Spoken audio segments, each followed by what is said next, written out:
평상시에 어떤 차를 즐겨 드세요? 이런 질문을 받으면 우리나라 사람들이 대부분이 이와 유사한 그 대답들을 많이 합니다. 저는 커피를 즐겨 마십니다. 아니면은 어떤 분은 저는 연잎차를 마셔요. 어떤 분은 또 우엉차를 좋아하는데요. 또 어떤 분들은 요즘 저는 옥수수 수염차를 마십니다.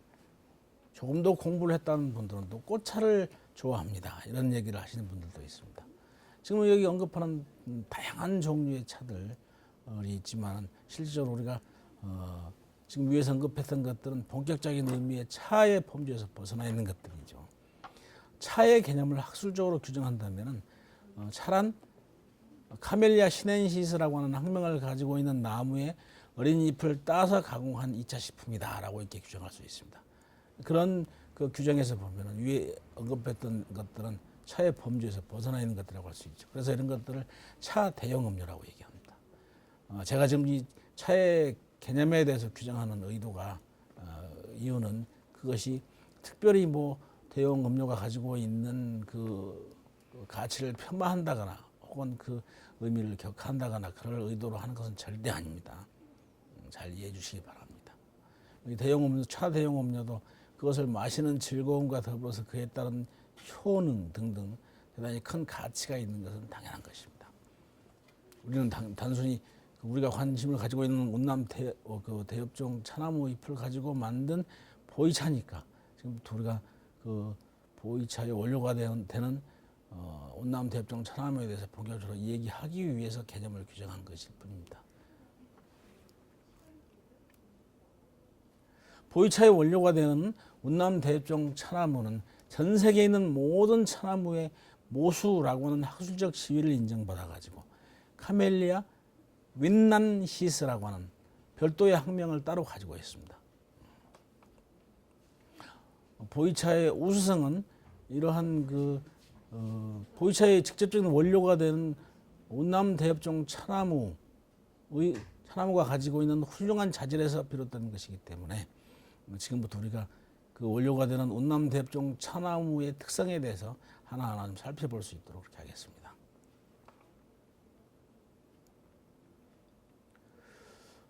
차나무는 크게 교목과 관목으로 분류가 됩니다. 이걸 분류하는 그 분류 기준은 차나무의 형태죠. 키가 큰 나무냐, 키가 작은 나무냐. 교목은 일단 차나무의 줄기와 그리고 거기서 뻗어나가는 가지가 줄기와 가지가 위로 직립을 해 있습니다. 그래서 하늘을 향해서 높이 솟아 있고 그리고 또 그 가지가 줄기에서 분리되는 위치가 대단히 높습니다. 높은 부위에서 가지가 분리되어 나가고 그리고 죽은 개를 가지고 있어서 뿌리가 땅속으로 깊이 분포가 되어 있습니다. 거기에 비해서 관목은 전혀 다른 개념이죠. 반대의 개념을 가지고 있습니다. 줄기와 가지가 교목과는 반대로 낮게 퍼져 있고 두 번째는 갈려나간 나무 가지도 비교적 땅의 뿌리 쪽에 가깝게 퍼져 있습니다. 그리고 죽은 개가 없기 때문에 뿌리도 곁가지가 주로 발달해 가지고 중심이 되는 가지보다도 곁가지가 발달해서 주로 땅으로 낮게 분포가 되어 있는 것입니다. 이러한 차나무들은 대개 그 차씨 종자를 통한 유성생식을 통해서 번식하는 경우에는 그 차나무에서 돌연변이가 생길 확률이 대단히 높습니다. 그런데 그 유성생식이 아니고 꺾꽂이를 통해서 모성생식을 하게 되는 경우에는 모수가 가지고 있는 유전 형질을 100% 물려받게 됩니다. 그래서 인공적으로 그 차나무를 관리하는 다원에서는 차나무의 일단 균일한 품질을 가지고 있는 찻잎을 생산해야 되고 그리고 또 차나무를 효율적으로 관리하고 효과적인 채엽을 하기 위해서 대부분 모성생식을 통해서 차나무를 관리하게 되는 것이죠. 1985년 이후에 다원에 새로 심은 개량종 품종은 대부분 꺾꽂이 방식을 통해서 번식한 무성생식을 통해서 번식한 그런 차나무들입니다. 그럼 여기서 왜 85년이라는 얘기가 나오는가? 1985년도에 운남성 스마오 차수개량센터에서 운항 10호 그리고 운항 14호라고 하는 국가급의 우량한 품종을 만들어내게 됩니다. 그래서 그 이후에 85년 이후에 운남 전 지역의 차 농가 그리고 다원들의 이 개량한 차나무를 보급하게 되는데요. 지금 그 운남 현지의 다원에서 재배되고 있는 차나무 품종의 85% 차나무의 85%는 거의가 이 운항 10호라고 할 수 있습니다. 이 운항 10호의 그 특징을 몇 가지 좀 살펴보면 차나무의 특징을 전반을 이해를 할 수가 있습니다. 일단 운항 10호는 그 아에 뾰족한 새싹이죠. 아에 보송보송한 솜털 같은 그 백호가 많이 달려 있습니다. 이 백호가 많이 달려 있다는 것은 무엇을 의미하겠습니까? 그 솜털들이 그 뾰족한 새싹에 침범하고자 하는 애벌레들로부터 새싹을 보호해주는 역할을 하는 것이죠. 그리고 또 이 운항10호의 특징을 보면은 찻잎의 가장자리에 그 톱니가 작은 톱니가 많이 발달되어 있는 것을 볼 수 있습니다. 톱니가 많이 발달되어 있다. 이것도 역시 마찬가지로 그 차나무에 벌레가 쉽게 침범해서 그 차나무를 손상하지 못하도록 아이템이 장착되어 있는 거죠. 둘 다 백호나 톱니나 둘 다 찻잎을 벌레로부터 보호하기 위한 그런 장치라고 할 수 있습니다.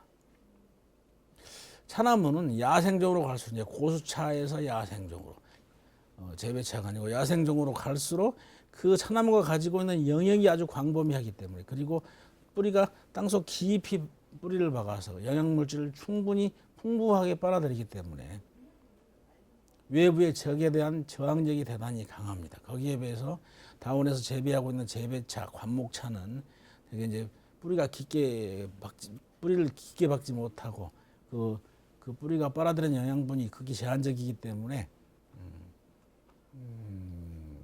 그 야생차에 비해서 외부의 적에 대한 저항력이 떨어질 수밖에 없습니다. 일단 관목은 밀식을 하죠. 밀식하니까 그 영양물질을 여러 개체들이 나눠서 먹어야 되기 때문에 그리고 그 나무 자체도 뿌리가 얕고 깊게 박지 못하기 때문에 영양이 제한될 수밖에 없는 것이죠. 그래서 이제 그 아까 얘기했던 운항 10호나 운항 14호 같은 경우는 그런 점들을 감안해서 병충해에 강한 다수학 품종으로 개량이 되었던 것입니다.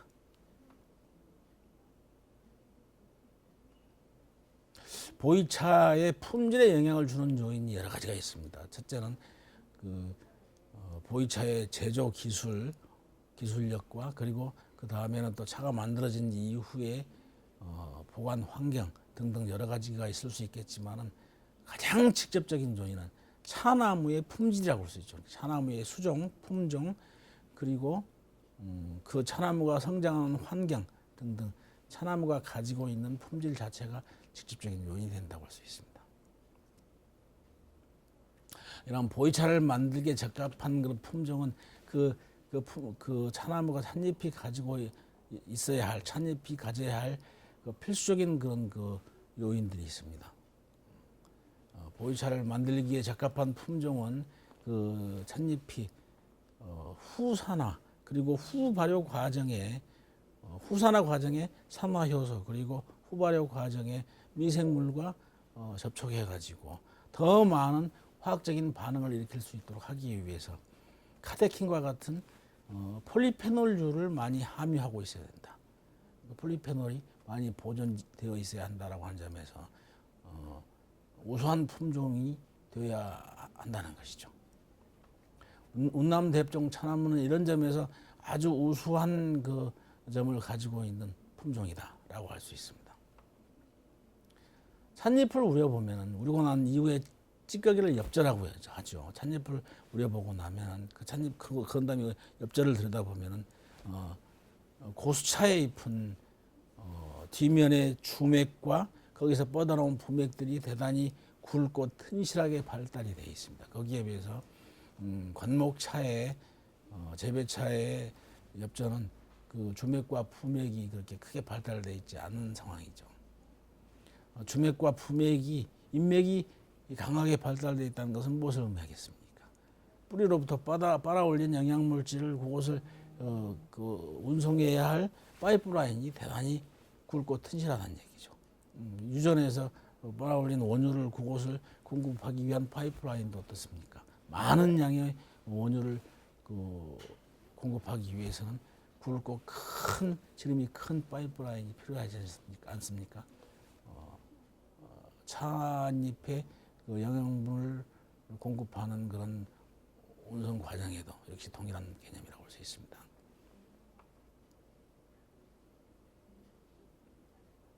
곤목은 고수차에 비해서 빨아들인 영양물질이 적고 그 원인은 다 밀식이라고 하는 것이죠. 다원에다 빽빽하게 심어놓고 체업을 하기 위해서 차를 관리하는 것이 차나무를 관리하는 것이기 때문에 밀식에 의해서 영양물질을 적게 빨아들이고 그래서 상대적으로 그곳을 공급해야 할 영양물질이 적기 때문에 파이프라인이 덜 발달되어 있다는 얘기죠. 그 인맥의 발달이 더 미미할 수밖에 없습니다.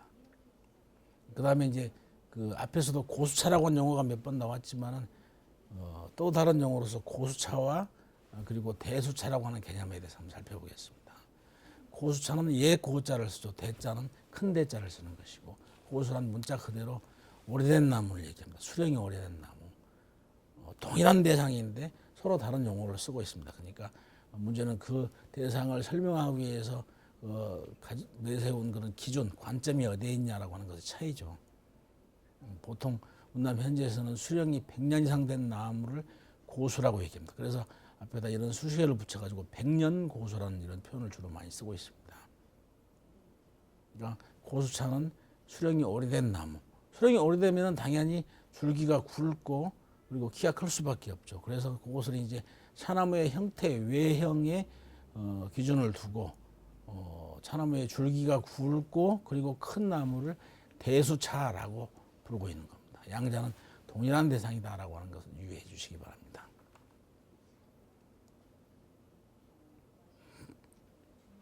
보이차의 포장지에 보면은 어디 야생차라고 하는 이런 표기가 된 포장지가 눈에 자주 띕니다.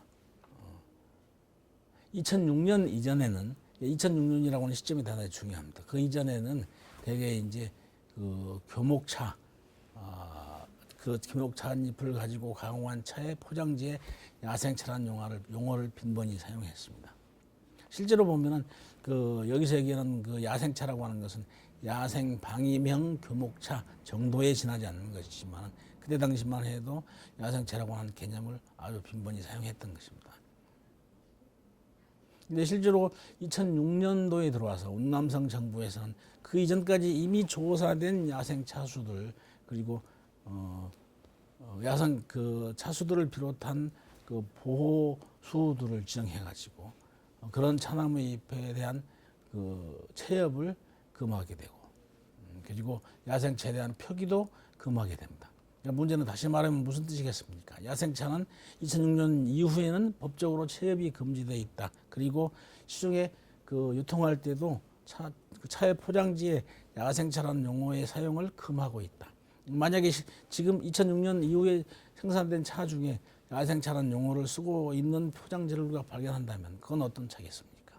실질적으로 야생차가 아닌 다른 차에 사용한 포장지다라고 할 수 있는 것이죠. 그러니까 정직하지 않은 차라고 판단할 수 있는 것이죠.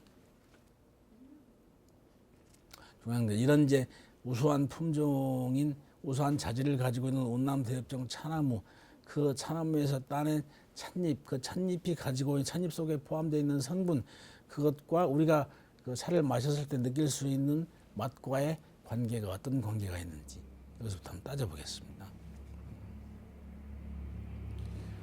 보통 보이차를 마시는 분들이 차를 마시면서 맨 먼저 느끼는 그런 맛이 주로 느끼는 것이 쓴맛입니다. 쓴맛이나 떫은 맛 이런 것들을 특징적으로 많이 기억할 수밖에 없게 되는데요. 대개 이런 그 쓴맛과 떫은 맛을 내는 주 원인 물질은 차 카테킨이라고 하는 폴리페놀 성분입니다. 물론 쓴맛을 내는 데는 카테킨뿐만이 아니고 카페인도 거기에 일조를 하고 있지만은 실질적으로 카페인이 쓴맛에 관여하는 정도는 약 5% 정도. 그 정도 아주 적은 그 부분이고 대부분 한 85% 정도, 80% 이상은 차 카테킨이 쓴맛의 원인 물질이 됩니다. 떫은 것도 역시 마찬가지고요. 떫은 맛도 주로 탄닌 같은 경우에 떫은 맛의 원인이 되죠. 그렇지만 그것도 아주 미미합니다. 주가 카테킨이라는 얘기죠. 차나무의 나이가 어릴수록 어린 나무에서 딴 찻잎일수록 쓴맛이 강합니다. 그리고 여름차일수록 여름에 딴 찻잎일수록 쓴맛이 더 강해지는 거예요. 그렇다면 거꾸로 나이를 많이 먹은 나무에서 딴 잎일수록 그 쓴맛이 약해진다, 줄어든다라고 할 수 있죠. 두 가지 내용을 종합하면은 어린 나무에서 딴 여름차가 가장 쓴맛이 강하다고 할 수 있죠. 여름차 가지고 내는 쓴맛 때문에 사람들은 여름차의 품질이 떨어진다라고 되게 그 얘기들을 많이 하지만 실제로 이 쓴맛의 원인 물질이 뭐라 그랬습니까? 아까 차카테킨이죠. 카테킨 같은 폴리페놀류가 많기 때문에 그것은 단순히 맛으로만 판단할 것이 아니고 여름차는 나름대로 그 폴리페놀이 가지고 있는 항산화 기능 그런 측면에서는 그 여름차가 가장 유리하다라고 할 수 있겠습니다. 그리고 이제 이런 찻잎 속에 포함되어 있는 차카테킨의 함량을 몇 군데 이렇게 비교해 보면은 일단 그 운남 대엽정 전체의 평균치 카테킨 함량의 평균치는 약 30% 정도가 됩니다. 그리고 그 중에서 우리가 흔히 자주 많이 언급하는 노반장의 찻잎은 노반장 고수차죠. 노반장의 찻잎은 약 36% 정도의 카테킨 함량이 나옵니다. 거기에 비해서 2012년도 7월 16일 제가 출연했던 MBC 닥터스라고 하는 프로그램에서 운남이 아니고 진주 차엽연구소에서 분석한 결과 우리나라에서 재배하고 있는 소엽정 차나무의 찻잎에는 약 18% 정도의 카테킨이 함유되어 있습니다. 그 내용을 비교하면은 아까 그 노반장 고수차에 포함되어 있는 카테킨 함량이 약 딱 2배 정도 되는 그 함량이죠. 차의 맛은 주로 쓴맛과 떫은 맛. 아까 언급한 쓴맛과 떫은 맛은 그 원인 물질이 주가 되는 것이 차카테킨이라고 했습니다. 그리고 단맛, 상쾌한 맛, 감칠맛 여러 가지 맛이 있는데 이것들이 잘 어우러질 때에 좋은 차 맛을 만들어낼 수 있습니다. 그러니까 차라고 하는 것은 어떤 특별한 맛만이 강조되는 것이 아니고 이렇게 이런 것들이 잘 조화되고 잘 어우러져야 좋은 맛을 만들어낼 수 있다라고 이렇게 얘기할 수 있습니다. 그러면 이제 이 차나무의 그 성분들이 계절에 따라 어떤 차이를 가지고 있냐? 그것도 한번 살펴볼 필요가 있습니다. 재밌는 내용들이 있으니까 같이 한번 살펴보겠습니다. 차나무의 대사에는 질소대사와 탄소대사 두 가지가 있습니다. 근데 봄이 되면 이 차나무는 질소대사 위주로 대사 활동을 하기 때문에 이 질소대사를 주로 하게 되면 주로 차나무는 그 줄기와 그리고 잎이 주로 성장하고 그 대신 반면에 꽃과 열매는 볼 수가 없습니다.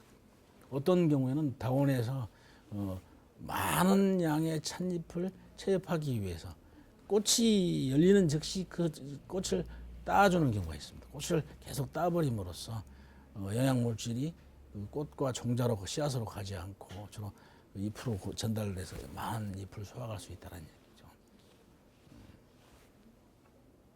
그래서 이제 봄에 딴 차나무 이 봄차에는 질소를 함유한 아미노산이 주로 많이 합성이 되기 때문에 되는데 이제 이 아미노산은 주로 시원하고 상쾌한 맛을 내게 됩니다.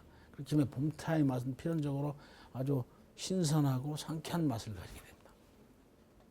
그러니까 봄이 되면은 봄차의 찻잎 속에는 그 카테킨이 내는 쓴맛이나 떫은 맛 등등도 있지만 이런 쓴맛조차도 아미노산이 가지고 있는 시원하고 상쾌한 맛과 조화가 돼서 아주 기분 좋은 그런 쓴맛을 가진 차가 되기 때문에 봄차에서는 주로 차를 마시면서 쓴맛을 통해서 그것과 동반되는 생진이나 쾌감과 같은 좋은 느낌들을 가질 수 있는 것입니다.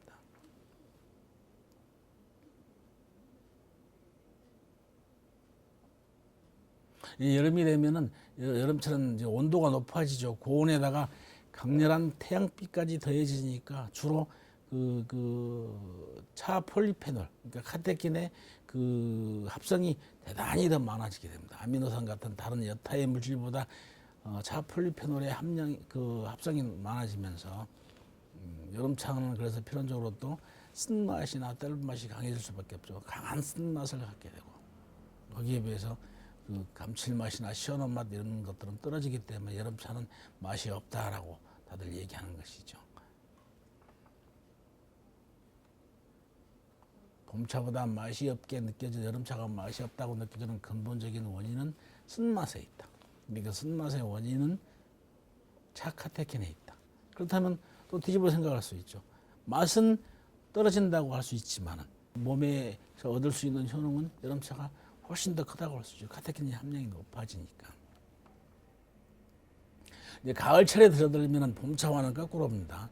질소대사보다는 주로 탄소대사 위주로 그 대사 활동을 하기 때문에 이때는 대부분의 영양물질들이 잎이나 줄기로 가는 것이 아니고 거꾸로 꽃이나 열매로 간다. 생식계통으로 주로 많이 간다는 얘기죠. 그래서 이제 꽃과 열매가 주로 많이 성숙하게 됩니다. 여름철에 비해서 당연히 이제 햇빛의 양이 줄어들면서 당연히 그 폴리페놀의 합성은 적어진다. 폴리페놀의 합성이 적어지니까 가을차는 여름차에 비해서 쓴맛은 줄어들고 맛이 좀 부드러워지겠다. 그렇지만은 봄차에 비해서 아미노산의 합성은 적기 때문에 시원한 맛이나 상쾌한 맛은 좀 떨어진다. 그렇지만은 탄소 대사에 의해서 만들어지는 당류나 이런 것들이 몸에 잎에 축적되면서 단맛이 아주 그 봄차나 여름차에 비해서 탁월한 특징이 나타납니다. 가을차는. 그러니까 가을차가 봄차나 여름차에 비해서 그 아주 단맛이 좀 우월하다라고 할 수 있는 것이죠. 또 한 가지 우리가 재밌게 볼 수 있는 내용은 잘 우리고 난 엽전을 보면은 뿌리에서 빨아들인 영양분이 그것이 그리고 그 차나무의 대사 활동에서 만들어지는 그 영양분이 주로 잎보다는 꽃이나 열매 쪽으로 많이 가기 때문에 잎이 영양 상태가 봄차에 비해서는 훨씬 더 덜하다라고 볼 수 있죠. 그래서 찻잎 우리고는 엽전을 비교해 보면은 봄차에 비해서 가을차는 엽전가 훨씬 더 얇습니다. 그 점을 착안하면 그 점을 그 눈여겨 잘 보시고 몇 번 그 관찰해 보시면은 우리가 차를 그 간평할 때 분명히 봄차와 가을차는 차 가격이면 차이가 많이 난단 말입니다. 유통 가격이 차이가 많이 나기 때문에 어떤 상인이 이 차는 어느 지역에 봄차입니다라고 이렇게 판매를 했는데 실제 그 가격에 합당한 품질을 가지고 있는지 실제 그 가격에 합당한 봄차로 정말 진짜 봄차인지 그 엽저 분석을 통해서 그 내용을 확인할 수 있는 것이죠. 시상반나 지역에서는 보통 벼를 이모작을 합니다. 그래서 이제 두 번째 모내기를 보통 7월 중순경에 하게 되면은 9월 중순경에 되게 그 벼꽃이 피게 됩니다. 그래서 벼꽃이 필 때에 따는 차라는 의미로 곡화차, 곡식곡자를 써서 곡화차라고 표현을 합니다. 되게 이제 가을차를 일컬어서 곡화차라고 하는 그 이유가 거기에 있습니다. 근데 이제 중국 사람들이 요즘은 거의 간제자만 배우지 않습니까? 간체만 배우기 때문에 그 획수가 많은 곡식곡자 쓰는 것을 좋아하지 않습니다. 그래서 비교적 소리는 비슷하지만은 그 쓰기가 간편한 골곡자를 써서 곡화차라고 골곡자를 써서 표현하지만은 실제 표기는 그렇지만 내용은 곡식곡자, 곡화차라고 이해를 해야 되겠습니다. 송나라 휴종 때 조길이라고 하는 사람이 쓴 대관차론에 보면은 그 계절에 따른 찻잎의 특성에 대해서 재미있는 표현을 해놨는데요. 세간에는 봄차는 향기롭고 여름차는 떫으며 가을차는 마시기 좋은데 이거 좀 신경 써서 봐야 될 부분입니다. 가을차는 마시기는 좋다. 그렇지만은 따는 사람이 없다라고 기록하고 있습니다. 그때 당시에는 송나라 때만 해도 차를 많은 사람들이 봄차를 되게 선호했다라고 하는 걸 알 수 있습니다. 봄차를 당나라 유구 때부터 유구 이래로 사람들은 봄차를 선호하는 경향이 아주 강합니다.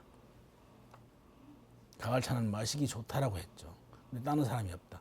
요즘 와서도 보면은 가을차는 아까 얘기했듯이 단맛이 많기 때문에 차를 마시기도 좋고 또 여름차에 비해서 그 쓴맛이 없기 때문에 차는 부드럽고 마시기 좋지만은 부드럽고 달달해서 마시기 좋지만은 가격은 많이 떨어집니다.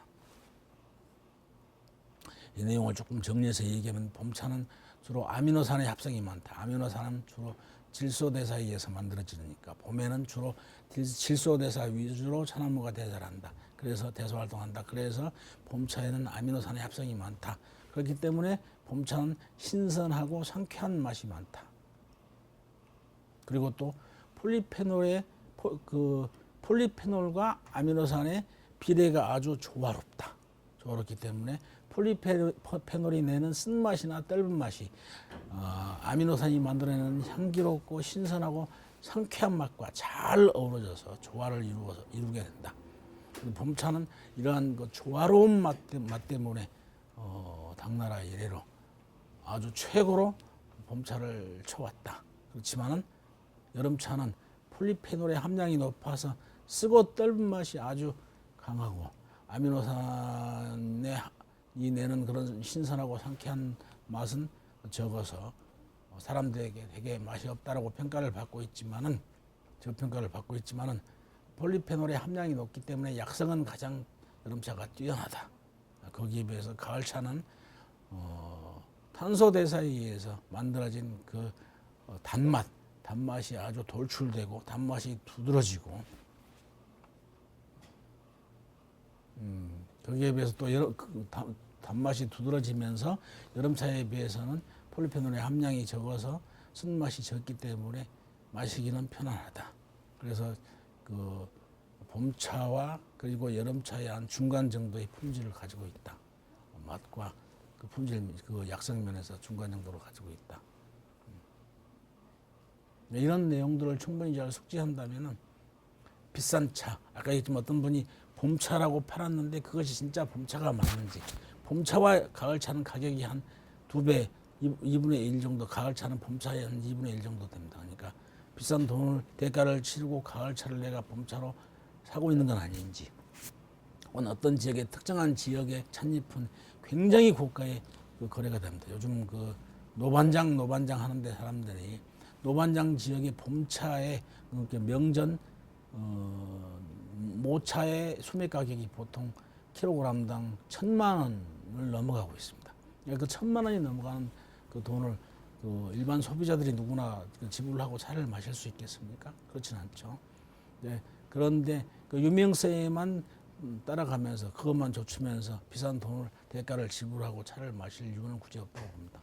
우리가 이런 내용을 그 잘 이해하고 잘 그 활용한다면 굳이 비싼 돈을 주지 않고도 동일한 지역의 가을차는 여름차보다 가격이 한 2분의 1 정도밖에 안 되기 때문에 비교적 저렴한 돈을 주고 사 마실 수 있다. 그리고 또 꼭 굳이 그 지역을 고집하지 않고 유명한 지역을 고집하지 않고도 운남 지역에는 얼마든지 좋은 자질을 가지고 있는 차나무가 자라고 있는 지역이 충분히 많습니다. 그런 지역에 그 찻잎을 잘 골라서 마실 수 있다면 가성비가 아주 높은 차를 내가 충분히 즐길 수 있는 것이죠. 저희 보이차 TV의 보이차 꼴리다 강의에서는 그 실제의 차 생활, 이런 위에서도 언급했듯이 실제의 차 생활에 아주 유용한, 거기 직접 활용할 수 있는 유용한 정보들 위주로 알차게 꾸며나갈 예정입니다. 실제 지금 여러분 들어보셨듯이 어떻습니까? 제가 지금 추구하고 있는 것이 실사구시의 차 생활입니다. 비싼 대가 치르지 않고 불필요하게 무의미한 곳의 대가를 비싸게 치르지 않고 실제 내 차 생활에 아주 유용한 그 부분에다가 내가 가지고 있는 것을 투자함으로써 즐거움을 배가시킬 수 있는, 즐거움을 차 마시는 즐거움과 행복을 극대화시킬 수 있는 그런 내용들 위주로 꾸며나갈 수 있도록 노력하겠습니다. 다음에도 또 기도해 주시고요. 한 주 동안 즐거운 차 생활 하시기 바라겠습니다. 감사합니다.